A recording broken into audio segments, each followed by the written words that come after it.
questions. The gentleman from Oklahoma, Chairman Cole's recognized. Thank you very much, Mr. Chairman. I won't take a lot of time. I know we don't have a lot of time. First, I want to welcome both my friends here, particularly my classmate, Ms. Blackburn, but Ms. Malone, it's always great to have you up here. You're always a terrific witness, and it's nice that we so often see you, as you alluded in your own comments, up here in a bipartisan way. There are lots of areas on energy and commerce where we found common ground this year, and you guys would be commended.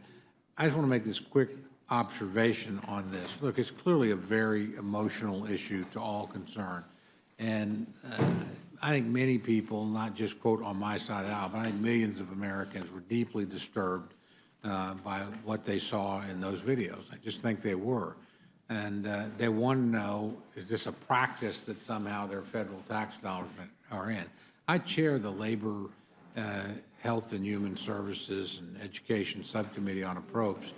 And, most of this money that finances, Planned Parenthood or other organizations, because we don't just finance them. It's done in grants. We don't appropriate to them at all, but you're talking roughly $300 million in a better than $70 billion budget at Health and Human Services.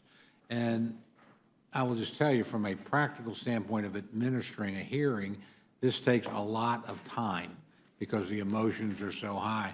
So I actually welcome the investigation and the committee, because I think it will actually help us do what we're supposed to do in the Appropriations Committee in a much more knowledgeable light. And I don't know how you do it other than actually, put a searchlight on it and go after it. Absent that, let's just let the chips fall where they may. We may find out. I certainly give you time to respond. We may find out. Matter of fact, I'm certain we'll find out things that at least my committee is not knowledgeable about, and where they disagree. I think they would just appreciate the additional emphasis and focus, so we can get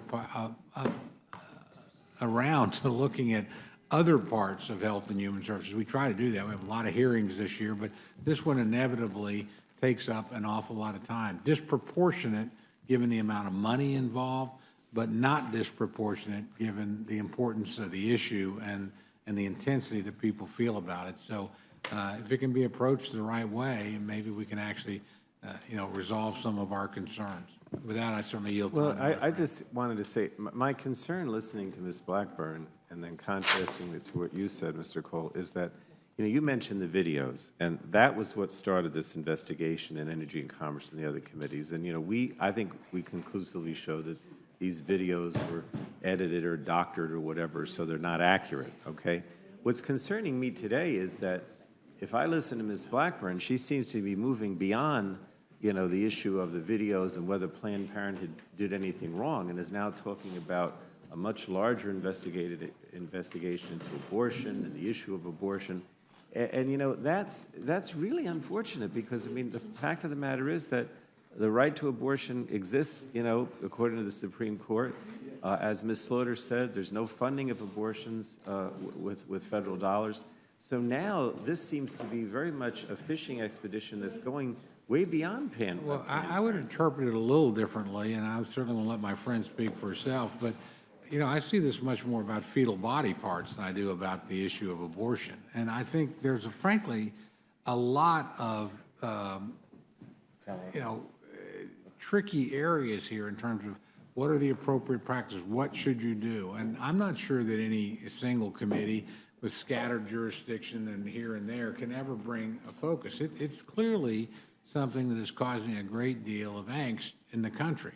And I think people would by and large feel better if they knew there was a laser-like focus from somebody. Obviously on Energy and Commerce you have broad jurisdiction. You're dealing with a lot of different things. Other committees, my committee has some jurisdiction here in terms of the discretionary funding, but I'm not sure it's ever going to get the attention that it merits absent the Select Committee. Well, I'm just really concerned after listening to Ms. Blackburn, but now we're not just talking about whether somebody violated the law with Planned Parenthood. We're now talking about the larger issue of abortion and whether or not we should be allowing abortion, whether we should be allowing research into with fetal tissue.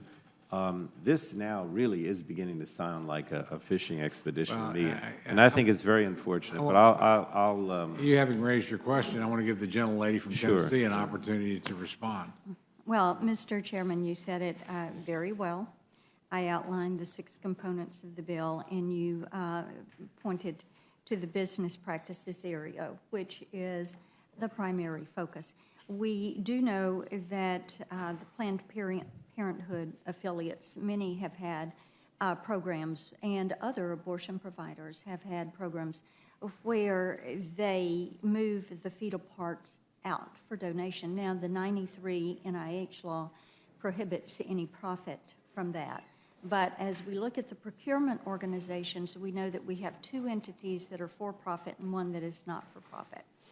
So to look at those business structures, yes, sir, that's going to take the time to move a little deeper and to look at those business structures. You're exactly right on that. And then the federal funding component, also to look at the provisions that are there for a child that survives an attempted abortion.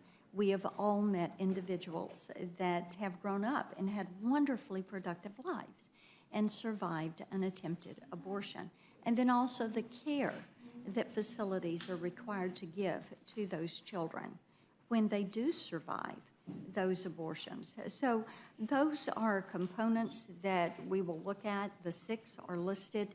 There is, I don't know where you think there's going to be this going into other abortion issues. I think that it's fairly tightly drawn. Well, I just want to, frankly, I know this is a very emotional, highly charged subject. I just want to commend both of you, frankly, for your demeanor and your manner and your professionalism. And, you know, where you've disagreed, you're disagreeing in a very professional way, and we'll see where it goes. But I have a high degree of confidence in the members of the, you know, Energy and Commerce Committee and the manner in which they do things, because they do so many things and have done, you know, so many things in recent months in a bipartisan way. So I think this will be approached the right way, and I think we'll find out some things that maybe will help us all understand what, if any, changes we need to make to current law and what, if any, abuses have occurred. And it might put some things to rest. We may find some common ground out of this instead of just division. That would be my hope anyway as we go forward. Thank you very much, Mr. Chairman. I yield back.